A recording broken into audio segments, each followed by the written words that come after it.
균형 잡힌 신앙이라는 제목으로 말씀을 나눕니다. 우리들이 이 세상을 살아가려면 균형 잡힌 삶은 당연히 필요합니다. 특별히 균형 잡힌 삶을 논할 때 우리의 삶에 대한 영역과 그리고 우리의 믿음에 대한 영역이 이 밸런스가 잘 맞아야 되겠죠. 비행기가 하늘을 날 때 한쪽 비행기가 날개가 더 크면 정상적으로 날 수가 없죠. 헬리콥터가 프로펠러가 4개가 도는데 한쪽 2개가 작든지 길면 절대로 안정적으로 날 수가 없는 것처럼 우리의 삶도 다르지 않습니다. 우리의 삶의 영역과 믿음의 영역이 균형이 이루어져야 되죠. 말씀을 통해서 하나님 앞에 믿음의 균형을 새롭게 하는 은혜가 있기를 주의 이름으로 축복합니다. 오늘 본문의 첫 말씀에 보면 32절에 이스라엘의 왕 르말라의 아들 베가 제2년에 유다 왕 우시아의 아들 요담이 왕이 되었다, 그렇게 얘기합니다. 소위 남유다의 왕, 그리고 그 주인공의 이름은 요담이라고 하는 인물입니다. 요담. 자, 요담의 아버지가 우시아라고 기록되어져 있습니다. 그래서 오늘 우리는 요담과 우시아의 삶의 믿음의 내용들을 비교하면서 읽었던 본문의 내용을 상고하기를 원합니다. 지난번에도 말씀을 나누었지만 우시아 왕은 남유다에서 다윗과 솔로몬을 그 다음에 이을 수 있을 정도로 남유다를 가장 강하게 만들었던, 부유하게 만들었던 왕이 요담의 아버지 우시아 왕이었습니다. 그래서 그는 강력한 군사력을 바탕으로 다른 이방 민족을 복속시켰고 그들로 인한 조공을 받음으로 인해서 북극 강병을 이뤘던 사람이 우시아 왕이었습니다. 그런데 그가 하나의 큰 실수를 하죠. 어떤 실수였냐면 성전에 들어가서 제사장이 하나님 앞에 제사 드릴 때 분향할 수 있는 사람은 제사장만 해야 되는데 그 분향을 본인이 직접 하려 하죠. 그래서 본인이 직접 분향을 하다가 그 시에 바로 하나님이 그를 치심으로 인해서 머리에서부터 나병이, 소위 문둥병이죠. 문둥병이 머리에 발합니다. 그리고 나서 그의 이후의 삶은 왕궁도 있지만 왕궁에서 본인이 임금임에도 불구하고 남유다를 다스리지를 못하죠. 그의 아들 요담이 섭정하게 되어집니다. 그래서 본인은 별궁에 계속 죽을 때까지 그렇게 불행하게 살았던 인물이 우시아 왕입니다. 그래서 그 모습을 누가 보았느냐? 우시아의 왕의 아들 요담이 보죠. 그래서 요담은 아마 아버지의 그러한 불행한 삶을 그의 눈으로 직접 보면서 아마 나는 아버지와 같은 그런 실수는 내 평생 절대로 하지는 말아야 되겠다, 그런 다짐을 했던 것 같아요. 34절을 우리가 보면요, 요담이 그의 아버지 우시아의 모든 행위대로 여호와께서 보시기에 정직히 행하였으나 그랬습니다. 포인트가 아버지와 같이 정직히 행했다, 여호와 보시기에 정직히 행했다, 그렇게 기록하고 있는데요.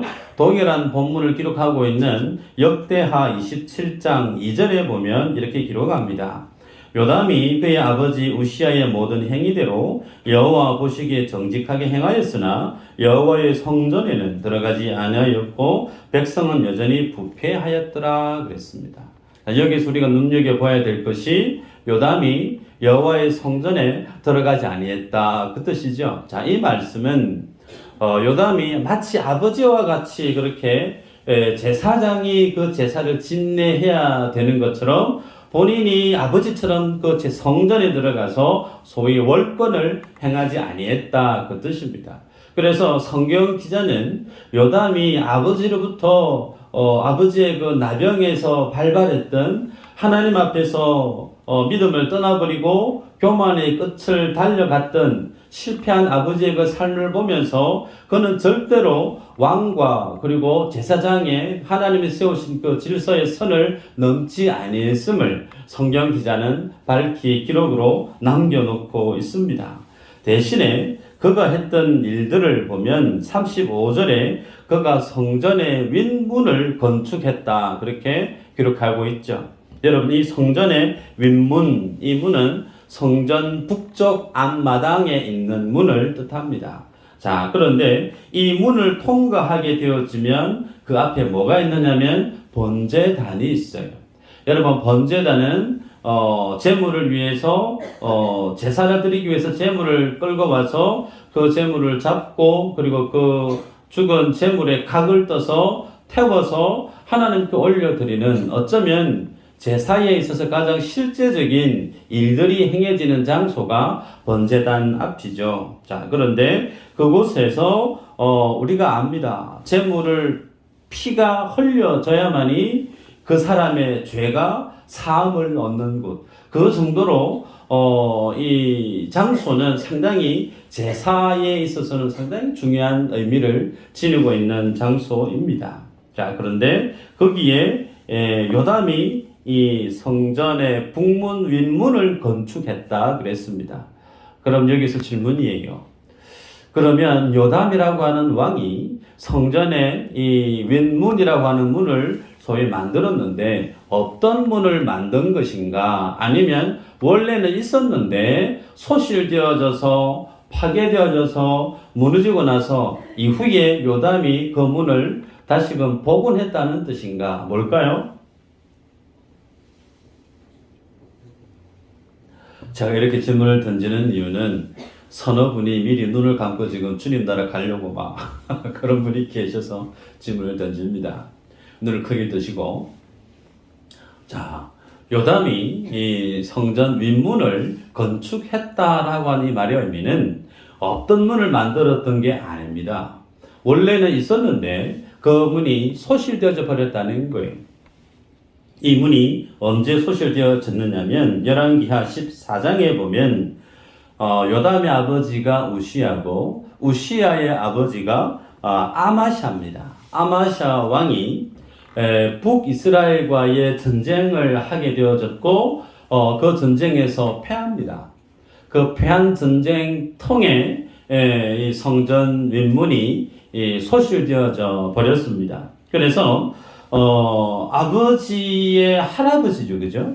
아버지 우시야 왕을 뛰어넘고 할아버지인 이 아마샤 때에 성전의 그 윗문이 소실되어져 버렸는데, 자, 그때 그 문이 없어졌다 그러면 무슨 일이 일어날까 한번 상상해 보시길 바라요. 여러분, 제사를 드리기 위해서 제사 당사자가 제물을 끌고 와서 번제단 앞에서 그 소를 도축을 합니다. 잡습니다. 그러면 피가 낭자할 것이고 고기에 각을 떠야 되고 그 모든 분유물들을 다 정리를 해서 태워서 버려야 되고, 여러분, 그런 일들이 문이 있으면 그 안에서 어떤 일이 일어나는지 볼 수가 없죠. 근데 문이 없어요. 그러면 무슨 일이 벌어질까요? 구경하겠죠. 오늘은 누가 제사를 드리러 왔나? 오늘은 송아지를 잡나? 양을 잡나? 뭘 잡나? 지나가다가 볼 수도 있고, 혹은 더 궁금하고 호기심 있는 꼬맹이 같은 경우에는 들어가서 구경도 할 수도 있고. 여러분, 이것이 뭘 뜻하냐면 하나님 앞에 거룩하게 드려져야 될 그 제사가 그 거룩성을 잃어버렸다는 거예요. 하나님 앞에 그 거룩성, 그 구별된 하나님 앞에 제사 드리는 그 첫 시작 기점이 제물을 잡는 그 시간부터 시작되어지는데, 그 시간부터 하나님의 제사는 하나님이 받기 힘든 제사의 모습으로 변질되어져 버렸다는 거예요. 근데 그 시간이 무려 어느 정도였느냐면 요담의 아버지가 우시야였고, 그 아버지 우시야가 몇 년간 치리했느냐면 52년간 치리했습니다. 그 아버지 우시야가 52년간 치리했는데 그 윗대의 아버지 아마샤가 전쟁통에 소실되어져 버린 그 윗문을 아버지가 우시야가 복원시킬 생각을 안 한 거예요. 그냥 없는 문 그대로 내버려 둔 겁니다. 예, 수십 년이 지날 동안 하나님 앞에 제사는 계속 진행되어졌겠지만 그 모든 제사들이 하나님이 받으실 만한 제사였을까? 아니었다는 겁니다.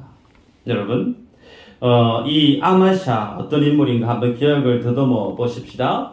역대하 25장 20절에 보면 이 아마샤는 에돔을 정벌하게 됩니다. 에돔을 무너뜨리는 거예요. 그리고 난 다음에 재밌는 일이 그 에돔이 섬겼던 신을 가지고 와서 그 에돔 신에게 분양했던 일이 있었습니다. 그 모습을 하나님이 괘씸하게 보시고 그에게 북이스라엘을 붙여주셔서 결국은 전쟁에서 패하게 되지 않습니까? 그래서 성벽이 무너졌습니다. 그리고 왕궁과 성전 안에 모든 은과 금으로 된 기물들을 다 뺏기게 합니다. 여러분, 이 일이 작은 일일까요? 여러분, 이 일이 하나님이 보실 때 속 시원하다, 참 잘됐다, 이 녀석. 하나님을 예배하지 않고 하나님을 무시했던 너 참 혼 좀 나봐. 아우 고소해. 하나님이 그런 마음일까요? 우리는 지난 시간에 북이스라엘의 멸망에 대한 초기 내용들을 얼핏 살폈습니다. 북이스라엘 하나님이 언약으로 하나님이 모세를 통해서 출애굽시켜서 하나님이 직접 세우신 하나님의 백성들, 그 땅, 그 민족 아닙니까? 근데 그들이 아수르 이방 민족에 의해서 뿔뿔이 멸망당하고 흩어져 버렸던 그 모습을 보셨던 하나님의 심정, 여러분, 하나님이 기분 좋으셨을까요? 절대 그렇지 않습니다. 왜 하나님이 그러면 하나님의 성전을 하나님이 직접 허물게 허용하시는가? 하나님의 예배당에 그 윗문을 소실되게끔 주님이 왜 그렇게 허용을 하시는가? 하나님의 약속으로 언약으로 구원해낸 그 이스라엘 백성들이 이방의 말발굽 아래 짓이겨지고 죽임을 당하고 그렇게 처참하게 나라가 멸망하는 것을 주님이 왜 허용하시는가? 징계죠. 징계죠. 하나님이 너무나 가슴 아파하시고 답답해하고 가슴이 너무나 메어질 것 같음에도 불구하고 그럴 수밖에 없는 하나님의 의로우신 그 하나님, 하나님의 언약을 귀하게 여기지 않고 말씀과 전혀 상관없이 살아가는 그들에 대한 하나님의 심판이 할 수 없어서 할 수밖에 없는 그 하나님의 마음을 우리는 본문을 통해서 읽어낼 수 있습니다. 여러분, 이들에 대한 오늘 본문에서 보면 더 안타까운 죄악된 모습이 뭐냐면 요담 왕의 아버지 우시야입니다. 말씀드렸지만 그는 하나님 앞에 드려져야 될 그 제사, 구별되어야 될 그 제사, 그런데 윗문이 없이 지내다 보니 누구든지 구경할 수 있고 누구든지 왔다 갔다 볼 수 있는 그런 하나님의 제사, 그 하나님의 거룩함에 대해서 영적인 감각이 없는 거예요. 영토를 넓혔고 나라를 부유하게 만들었던 그의 뛰어난 명성, 거기에 어깨에 힘이 들어갔는지 하나님이 세우신 영적인 질서도 별 대수롭지 않게 그 선을 넘나들었던 우시야. 그래서 하나님 앞에 분향하는 것도 본인이 직접 했던 것 아닙니까? 그러면서 52년 동안 그 성전의 윗문이 소실되어져 버린 그 내용을 본인이 직접 보면서도 그걸 내가 다시 저걸 지어야 되겠다. 다시 복원시켜야 되겠다. 그 생각을 갖지 않았다는 거예요. 여러분, 세상적인 성공, 세상적인 어떤 명성, 내가 세상에서 소위 잘 되는 거, 그것이 소위 자기 삶의 최고의 관심사고 삶의 첫 번째 이유였다면 그 이유의 대명사로 쓰이고 있는 인물이 우시야 왕이. 그런데 그 아버지의 모습을 보고 있었던 요담은 깨달았다는 겁니다. 여러분, 재밌는 것은요, 우시야 왕이 남유다 왕이 통치했던 왕들 중에 52년 동안 통치했습니다. 꽤 긴 시간. 그리고 그가 이마에 나병이 발병한 채로 수십 년을 살게 만들었던 그 하나님의 의도가 있습니다. 하나님을 무시하고 하나님 앞에 믿음 없는 삶을 살았던 잘못된 삶의 실패작을 샘플로 요담 앞에 이스라엘 백성들의 그 모습 앞에 이스라엘의 역사 앞에 세워둔 거예요. 그 모습을 요담이 지켜봤다는 겁니다. 그래서 요담은 그는 아버지만큼은 유능하게 나라를 잘 다스리지 못해도 그래도 그는 뭘 생각했었느냐면 하나님의 성전에 소실되어졌던 그 윗문을 내가 만들어야 되겠다라고 하는 생각을 지녔던 것 같습니다. 그 윗문이 만들어지면 무엇이 달라질까요? 하나님께 드려지는 제사, 소위 하나님께 드려지는 그 예배가 거룩성을 회복하게 됩니다. 그 문이 없어졌다가 세워지면 그 문이 없었을 때 세상의 모든 문화와 우상 숭배와 세속적인 가치들이 거침없이 성전 안으로 유입되어 줄 수 있었지만 그 문이 딱하니 세워짐으로 인해서 하나님의 예배 공동체 속에 세속주의가 세상의 우상 숭배에 대한 그 모든 유혹들이 단절되어지고 하나님이 받으실 만한 예배의 모습으로 회복시켰던 인물이 요담이라고 하는 인물이 한 업적이라 할 수 있습니다. 여러분, 우시아의 인생과 요담의 인생을 보면 세상에서는 우시아 왕의 인생에 대해서 손을 치켜 인정해 줄 법합니다. 나라도 강대하게 만들었고 북극 강병을 일구어낸 정말 실력 있고 능력 있는 왕. 그러나 여러분, 하나님이 쓰시는 사람, 하나님의 마음에 합한 사람은 누굴까요? 요담 아니겠습니까? 하나님께 드려지는 그 제사에 허물어져 버리고 소실되어 버리고 하나님이 받을 수 없는 제사가 수십 년 동안 선대부터 윗대부터 계속해서 무시되어져 왔던 그 하나님의 받으실 수 없는 그 예배를 그가 회복해야 되겠다라고 하는 그 중심. 어떤 인생이 값진 인생이고 어떤 인생이 복된 인생인가? 요담 아니겠어요? 성경은 오늘 요담의 인물을 통해서 우리에게 크게 두 가지의 믿음의 교훈을 줍니다. 첫 번째는 요담은 하나님과의 그 어떤 일들보다 관계 회복이 최우선이다. 나라를 부하게 만들고 나라를 강하게 만들고 물론 같이 있지만 그것보다 더 우선순위가 어디에 있느냐면 그 나라를 강하게 만드는 이는 하나님의 주권에 있기 때문에 무엇보다도 이스라엘은 하나님과의 관계 회복이 가장 중요한 가치다. 그 가치를 위해서 뭘 해야 되느냐면 예배의 회복을 해야 되겠다라고 하는 정신으로 성전의 윗문을 그가 만들었다는 겁니다. 여러분, 우리들은 요담이 아버지가 실수했던 그 모습을 지켜보았고 그것을 통해서 그는 아버지와의 관계를 회복하는 것이 정말 중요하구나. 마치 반면교사 삼아 그가 하나님 앞에 바르게 믿음의 삶을 살아왔던 단면을 오늘 본문을 통해 보게 되죠. 여러분, 우시아는 하나님이 받으시는 예배의 그 거룩성에 대해서 별 관심이 없었어요. 하나님이 왕과 선지자와 제사장에게 각각에게 주어졌던 그 직임에 대한 하나님의 영적인 질서와 그 권위에 대해서 그다지 중요하게 여기지 아니했습니다. 본인이 하고 싶으면 얼마든지 뭐든 할 수 있는 것처럼 여겼던 우시아 왕입니다. 여러분, 그 모습을 오늘 본문이 우리에게 들춰냅니다. 오늘 내 안에는 그런 모습이 혹 있지 않는가? 하나님이 내게 주신 직분이 있고 주님이 내게 주신 사명이 있는데 그 선을 쉽게 넘나들면서 그렇게 하나님이 세우신 영적인 질서와 그 권위를 그냥 아무렇지 않게 쉽게 넘나들고 살아가고 있는 모습은 아닌가? 여러분, 그 모습 속에서 드려지는 예배가 제대로 된 예배일 수가 있는가? 그럴 수 없다는 거예요. 여러분, 예배의 시작이 어디서부터죠? 제사의 시작이 어디서부터죠? 제물을 끌고 오는 그 시간부터입니다. 그 시간이 제물을 잡는 그 시간부터 그 모든 것이 거룩을 잃어버린 그 이후의 모든 과정들은 의미가 없는 그냥 종교 행위에 지나지 않죠. 그럼 이 모습 우리에게 그대로 적용을 하면요. 여러분, 우리가 하나님과의 관계를 내가 새롭게 하고 주님 앞에 바른 예배의 회복을 누리고 그 예배의 복을, 축복을 내가 누리기를 원한다 싶으면 우리들은 가장 먼저 뭘 점검해야 되느냐면 첫 번째는 나와 하나님과의 관계가 정상적인가? 두 번째는 내가 드려지는 예배가 주님이 받으실 만한 예배가 맞는가, 이 두 가지를 우리들은 마음에 영혼의 말씀의 돋보기를 가지고 내 생각에 하나하나 다 찾아보셔야 될 필요성이 있습니다. 여러분, 지난주 오후 예배 때 제사와 예배에 대한 내용을 짧게 언지를 드렸던 적이 있습니다.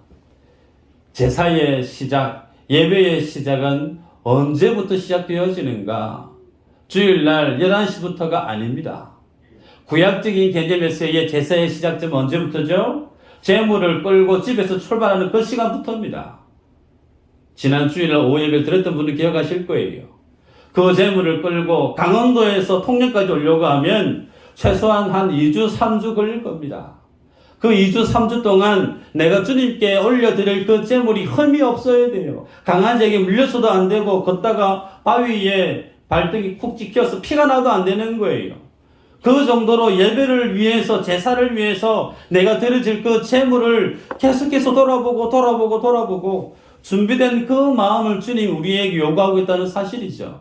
그러면 우리가 주님 앞에 드려지는 이 예배, 주님이 받으실 만한 예배를 위해서 우리가 언제부터 예배의 준비가 되어져야 되느냐? 어제부터입니다. 최소한 어제부터예요. 토요일부터. 나는 주일날 예배 드리기 위해서 토요일 오후 시간을 어떻게 내가 준비하고 보냈는가 돌아보시길 바랍니다. 밤까지, 새벽까지 주일, 내일 예배 드려야 되는데 그 시간 전혀 개의치 않고 내일 하루 쉬는 시간이니까 오늘 이 밤 끝까지 붙들고 친구들하고 혹은 뭔가를 열심히 했다면 그거 구약적인 관점에서 보면 바른 예배, 하나님이 받으실 만한 예배에서는 거리가 멀다는 거예요. 여러분, 우리들은 너무나 바쁘게 사는 일상이 아닌가. 주일이 되어줘도 머릿속에는 내가 해야 될 일들이 리스트가 쭉 있는 것 같아요. 그러다 보니 교회에 와서 앉아서 예배를 드려도 내 마음이 온전히 주님께만 집중하지 못하는 시간들이, 그런 내 마음의 모습들이 혹 있지 않겠나 심히 걱정이 됩니다. 여러분, 이전에 믿음의 어르신들은 대표기도를 위해서 빼곡하게 손으로 적었습니다. 지금은 워드로 치지만 손으로 적어가지고 이건 아닌 것 같다 찍찍찍 꺾고 그 다음에 또 적고. 여러분, 저는 교육 전도사 때 예배를 위해서 대표기도 하시는 분들의 기도문을 얼핏 봤습니다. 참 그 모습이 참 도전이 되고 너무나 감동이 됐어요.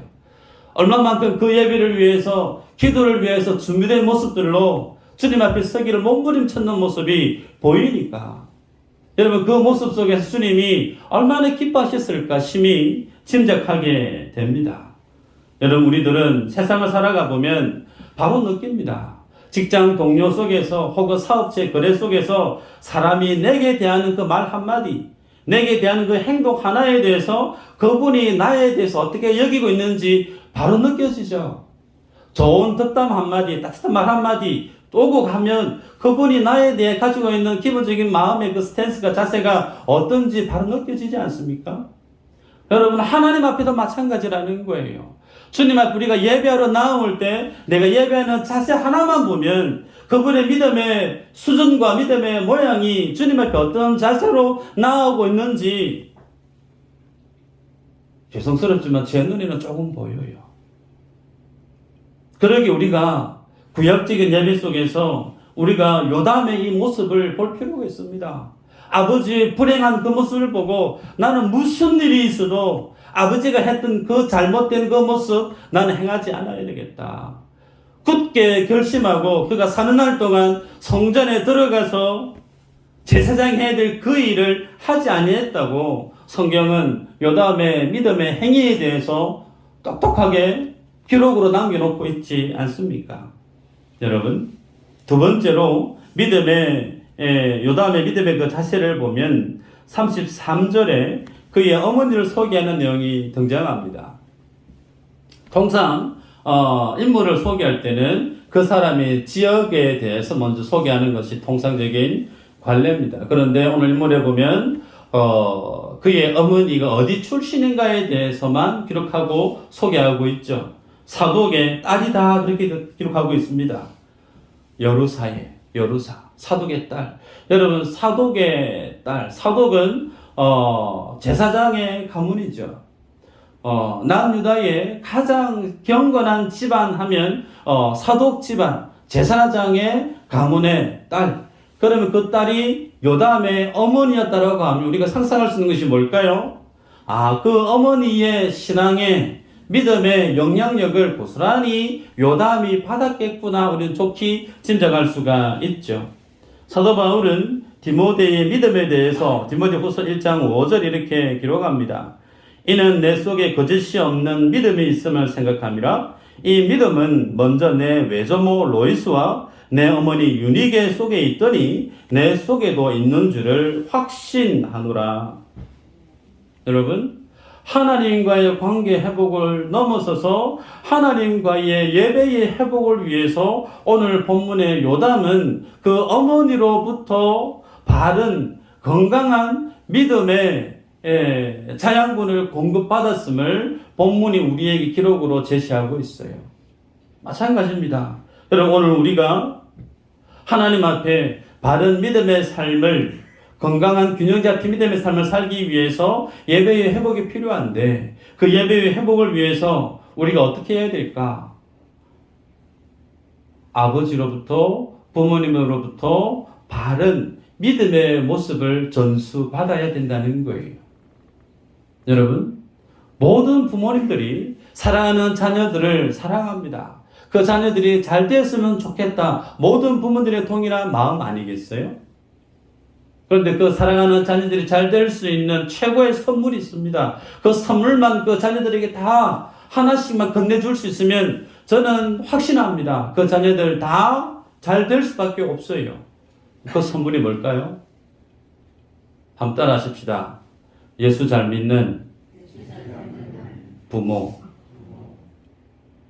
아멘인가요? 예수님 잘 믿는 부모를 사랑하는 자녀들에게 그 모습 그대로만 선물로 건네줄 수만 있으면 그 자녀들은 잘 될 수밖에 없어요. 아버지가 하나님을 가장 두려워합니다.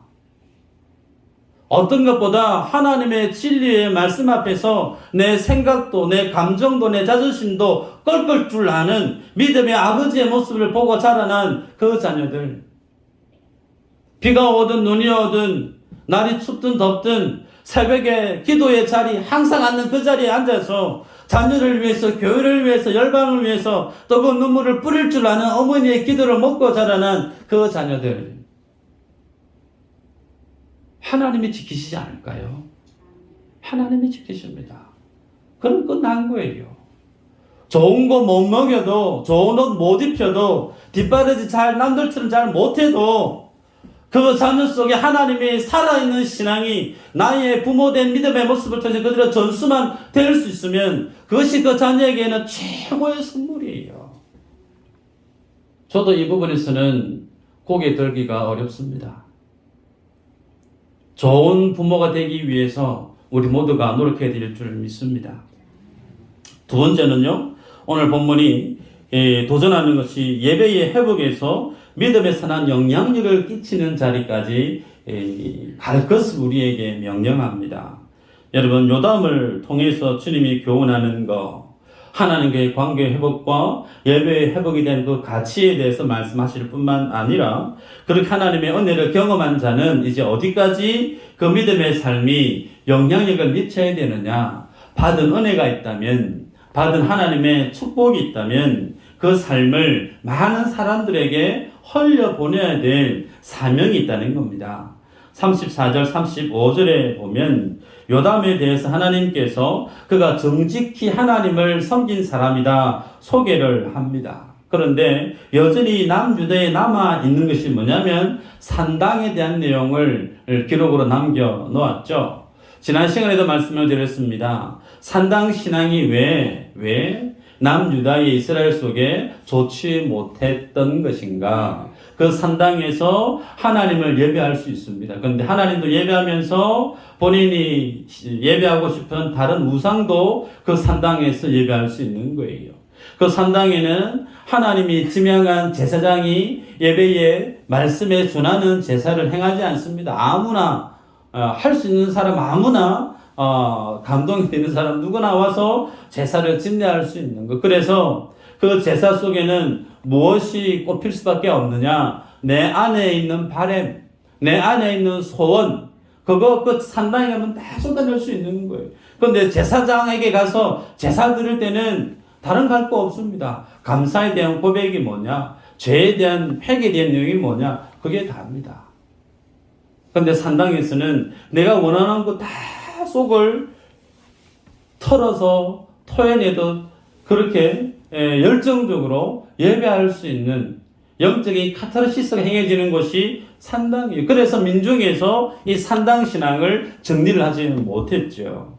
여러분, 요담은 하나님의 성전의 윗문을 내가 숲해야 되겠다, 고쳐야 되겠다, 건축해야 되겠다. 여기까지는 정말 대단한 결심이었습니다. 아버지도 하지 않았던 수십 년 동안 방치되어졌던 그 일을 요담은 내가 이거 해야 되겠다. 그 생각까지는 참 괜찮았어요. 그런데 그렇게 예배에 대한 하나님의 관계 회복에 대한 큰 사역이 행해졌으면 그 이후에 하나님이 그에게 부어줬던 은혜와 하나님의 복을 백성들에게까지 영향력 있게 계속적으로 말씀에 대한 영적인 회복, 영적인 개혁, 말씀에 대한 어떤 신앙운동이 계속해서 전파되어져야만 했는데 요담은 성전 윗문을 건축하는 거기서부터 끝나버렸습니다.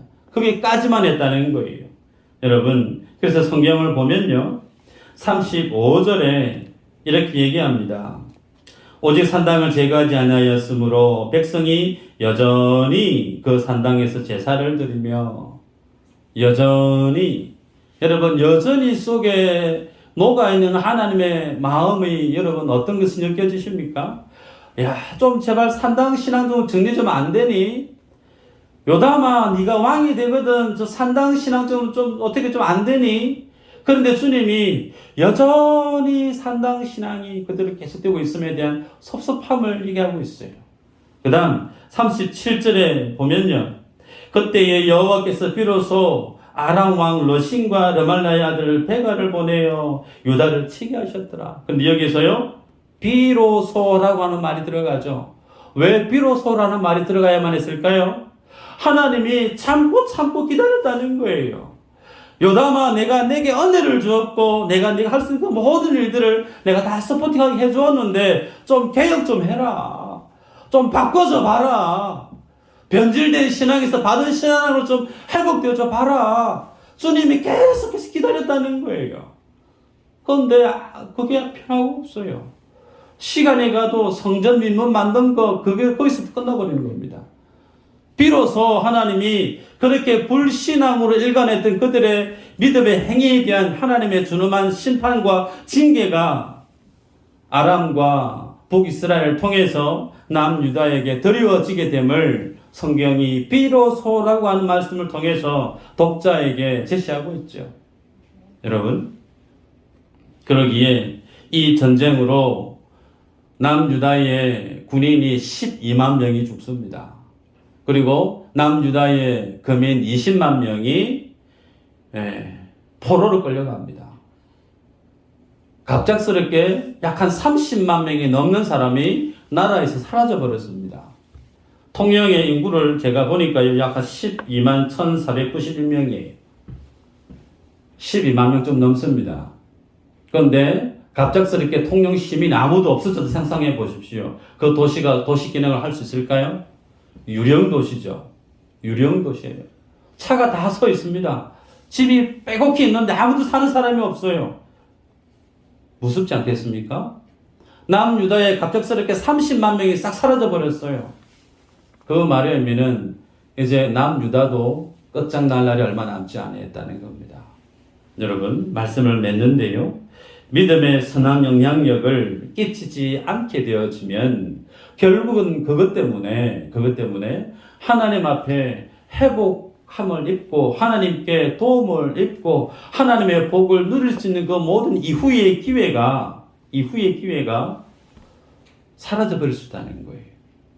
오늘 여러분들에게 하나님이 도전하십니다. 하나님의 은혜를 경험하셨습니까?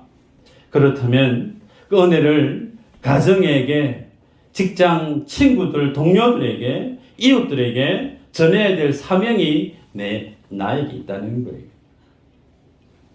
요한복음 4장 28절 29절에 수가성 여인을 만난 예수님에 대한 이 수가성 여인의 스토리가 있지 않습니까?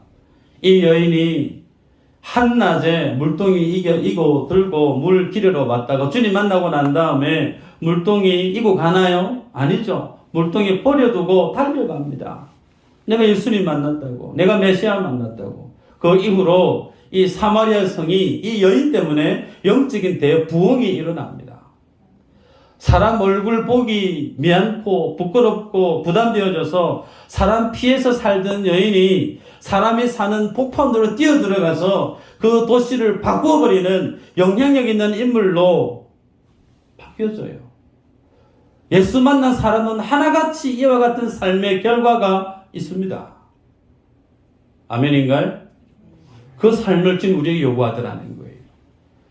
하나님과의 바른 관계 회복, 예배의 회복, 이후에는 그 사명에 영향력을 미치는 삶으로 주님 우리에게 그러한 삶을 요구하더라는 사실 기억하시면서 한 해 얼마 남지 않은 시간이지만 이 남은 시간 동안 만이라도 내가 정말 사명에 눈뜨고 주님 앞에 믿음으로 순종하고 살아가는 우리 모든 여러분들 되시기를 주의 이름으로 축복합니다.